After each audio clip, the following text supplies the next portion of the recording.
Hello everyone. In this video, I'll be translating and summarizing the latest Urdu broadcast by Aftab Iqbal to make it accessible for our English-speaking audience. Let's go through the key developments and insights in Aftab Iqbal's words. Ladies and gentlemen, welcome to the live transmission. I am your host, Aftab Iqbal. First, a brief justification for going live. The thing with my schedule is such that if I ever do have news, by the time the next day rises, it's already too late. And the news ends up being stale, over-discussed and analysed by everyone already. That's why I thought, if there's something to say, it should be said immediately. Today there's no urgent matter or development that demands a live emergency broadcast. Even the Middle East is completely silent. No shelling, no uproar, no missiles, no hypersonics. Every now and then you might hear a sound of a breaking heart from somewhere around the Suez, but otherwise there's no noise, no explosions. So for the next 10 to 15 days, according to me, things are calm and peaceful. When things pick up again, we'll be back in your service. Today's conversation is mainly about Imran Khan. It's been a while since I've exclusively talked about him.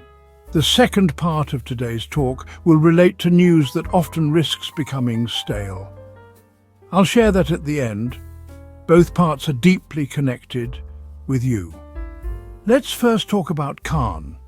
The attempt to minus Khan actually began the day he held a bottle of Dior perfume in his hand and sarcastically asked, "Did I forget anything?" From that moment he'd been minus Ed, according to certain people and their calculations.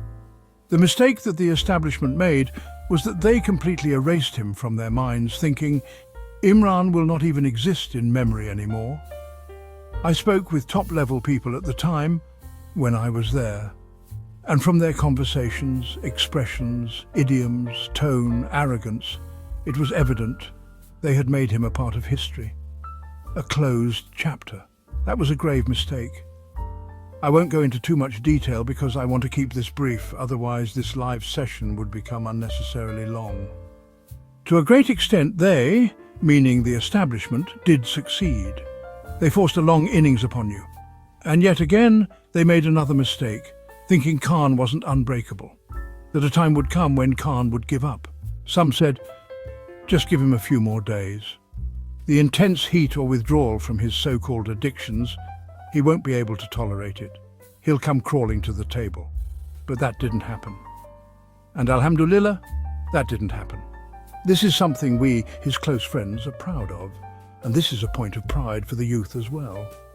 However, one thing the establishment correctly anticipated was that the political circles surrounding Khan, the people who flanked him, were largely corruptible. Among them were traitors, selfish opportunists, deceitful people, filled to the brim with betrayal.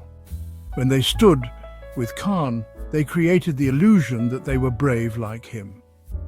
In reality, they weren't. On this point, the establishment and their supporting journalists and analysts were right. So 3 assumptions proved wrong, but one turned out correct. That the party that remains behind is filled with traitors, cowards, corrupt and incompetent people, barring a few exceptions. Politically speaking, if I were to put it differently, I would. But I must also consider editorial discretion. So this is a sacrifice I must make, and you must bear, that the usual flamboyant style and rhetoric many of you like will be missing today. Otherwise, I'd have rhymed useless and traitor just now. I say these small things also because youngsters are listening, learning, future anchors and hosts. Maybe they'll pick up a few points from here. So, the people around Khan fell apart. Some refused to leave their comfort zones. Others were paralyzed by the fear of losing power. These are various forms of hopelessness. Thinking, without power, we are nothing. That's just nonsense. It's wrong to blame only Gohar or Gandapur for all of this. This budget didn't pass solely because of Gandapur. Everyone from Khan's party who voted for it, they all contributed to this so-called good deed. You can shift blame wherever you want, but Gandapur exposed one thing clearly: our government would collapse. So what if it did? What throne are you sitting on anyway? You should have felt ashamed, should have asked yourself what clear and categorical message Khan sent. You should have stood firm somewhere, shown you're truly from Khan's party. People say life is fleeting. Then why are you so desperately clinging to power? You never even considered leaving your comfort zones. In truth, you have been ungrateful. You were given a beautiful, remarkable leader, but you proved yourselves undeserving of him. You really don't deserve him. Even if Khan returns someday, I doubt even a single face from among you would be anywhere near him, let alone beside him. You didn't play the role you were meant to play. Some of you have grown tired, another form of hopelessness. When you set out on an expedition, not an adventure, you're not supposed to get tired. You should never let go of trust in God. This hopelessness is the real issue. Whether Khan returns or not, I've said repeatedly, Khan already did what he had to do 3 years ago. Everything that happened in the past 3 years, that was bonus. Had he returned to power, it would have been bonus upon bonus. But that would have happened only if we deserved it. But Khan doesn't belong only to you. He belongs to the poor, to the common people, especially to the youth. The 120 to 130 million dreamers in whose eyes Khan once lit a spark. Those dreams will remain alive and fresh because people like Khan come to initiate, to sketch, and God fills in the colours. And it's impossible that if you start something with pure intentions, it wouldn't reach its destined greatness. That's just not possible. So all those who played their role for Khan, who prayed, came out into the streets, got beaten, had their loved ones jailed, some even got shot, their reward is with God. But even here, they will be rewarded. On February 8th, 2024, you made a huge statement by stepping out of your homes under extremely difficult conditions. You put up his flag on your houses, got beaten, contested elections without a symbol. That wretched judge, God has already begun his destruction, and what's left will soon follow. You'll see where he ends up. Despite everything, you overcame every hurdle. You proved your point with an overwhelming majority. But I always say, our job is action, not results, because results are in God's hands. He looks at your effort, he grades you, and even if he fails you, there's still wisdom in it, even if there's a delay. People say, why such a delay? This could have been resolved in a moment if Khan had agreed to a deal. If you're going to speak and especially live, then at the very least there should be no restriction on drinking water. I also need to clarify a little about the seatbelt issue that got a lot of criticism on yesterday's vlog. People said, you don't even know how to wear a seatbelt. Brother, at least listen to the other side's stance too. Anyway, let's return to the topic of your role, what you played. Allah saw your intention, gave you full marks. The whole world knows that Imran Khan is currently the most popular leader in Pakistan. First, his popularity was 75%, then 80, 85, then 90, and now he stands at 98%. And even that 2% I only added for the sake of saying it. He is, in fact, a 100% leader. He is the voice of your hearts. He's done what needed to be done. Now, if Allah, who is immensely merciful, wills, he will also grant him leadership. But I've asked you many times, does a person like Imran Khan need official power to validate himself? Just being Imran Khan is more than enough. His real contribution, the career for which he will be remembered in history, the one for which he'll be rewarded both by Pakistanis in this world and by Allah in the hereafter, is what he is doing right now. You, however, abandoned your role halfway. Khan expected from you that you would hold rallies, heat up the ground, come out in protest. But first came frustration, then anger, then disappointment, then hopelessness. And on top of that, fear took root. People started saying it's November 26 again. These people will shoot us directly in the head. Brother, all of this was bound to happen. Even General Bajwa once said he could eliminate 5,000 people if needed. So think for a moment. Does the bullet fired in Bangladesh not cause pain? Does the blood of a Bengali not spill? Is blood so cheap that it can be spilled so freely? Didn't the Turks go through all of this?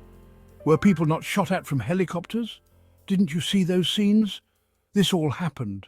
But those destined to take a stand, they do take it, they show it. Those who sacrifice are remembered. Those who survive keep the system running. Both hold great status because both came to the streets and claimed their rights. The problem was, Khan was too gentle for this situation. All he ever talked about was rights within a system that had nothing to give.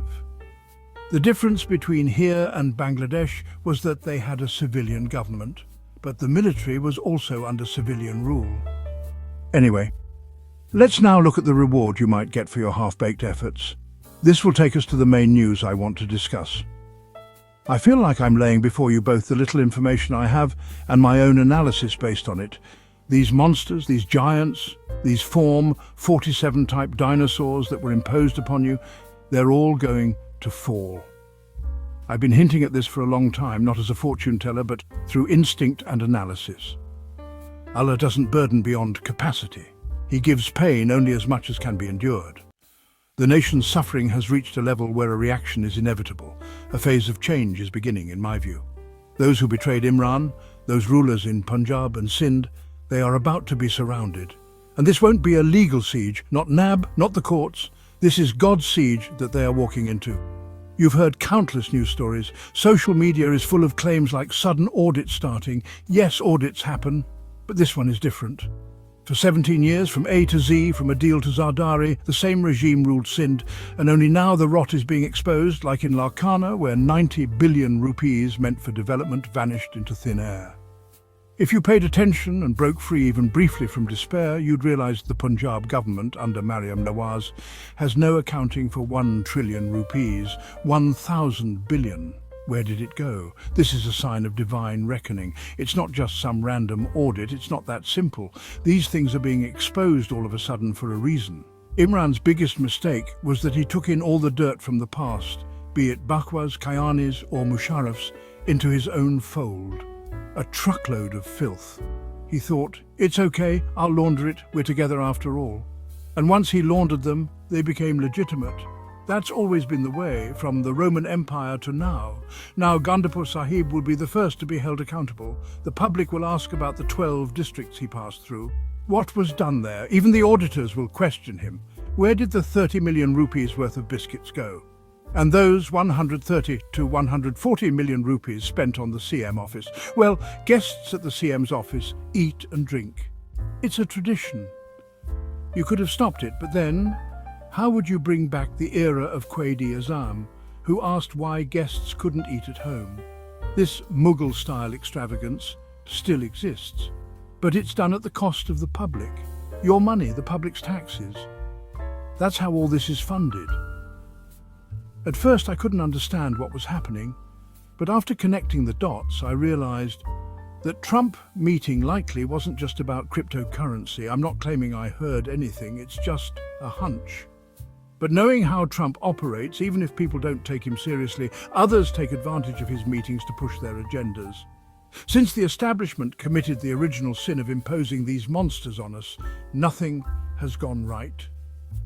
Not only are they failures, their backers are now also frustrated. We brought disgrace upon ourselves to install you. At least do something useful. And when asked, what are you doing? They reply, well, I'm a great beggar. But they aren't even doing that well. What have they delivered? We're good at corruption. But there's no room left for that either, so yes, they will now be caught. This entire system, the one currently functioning, is on the edge. There's the larger old system and there's this new crumbling system. Allah might have saved us earlier had we not stayed home, had we come out and taken a firm stand, but maybe you couldn't. And when I say you, I mean especially the PTI members, not just voters, everyone votes, but party members. You had the responsibility, whether at a small level or large, but you missed the bus. Now, the reality is half of your dream is coming true. These people won't just quietly leave. Oh, I'll go to England or I'll shift to Dubai. No, you will go. But we all know where you'll go. This is the cauldron that's been placed on the fire. This is the stew that's cooking. And our establishment doesn't act foolishly. They have ways to test the waters. First, they build a narrative. Even before building it, they scout for it. They do both. And the narrative being built right now is, you were good for nothing. You only ate, drank, broke glasses, and left the nation broken. This isn't just your disgrace, it belongs to those who brought you in. Just like in East Pakistan, where blame was put on Bhutto. Like in Musharraf and Kayani's times, everything was blamed on Imran. Just like they did with Nawaz and Benazir. So this is that same narrative again. Two pots are on the stove, one here, one in India. A new game is starting over the Indus Waters Treaty. The time for water storage has arrived. Without it, the next crop will be a zero. And every day we hear, forget water. Water is history. It's a thing of the past. So Moeed has his pot on the fire too. Now we'll see whose dish finishes cooking first. That wraps up our translation of Aftab Iqbal's video. I hope this English version helped you understand his message better. Please like, share and subscribe to Awami Lens to help our community grow. Don't forget to leave a comment below and let me know what you thought of this effort.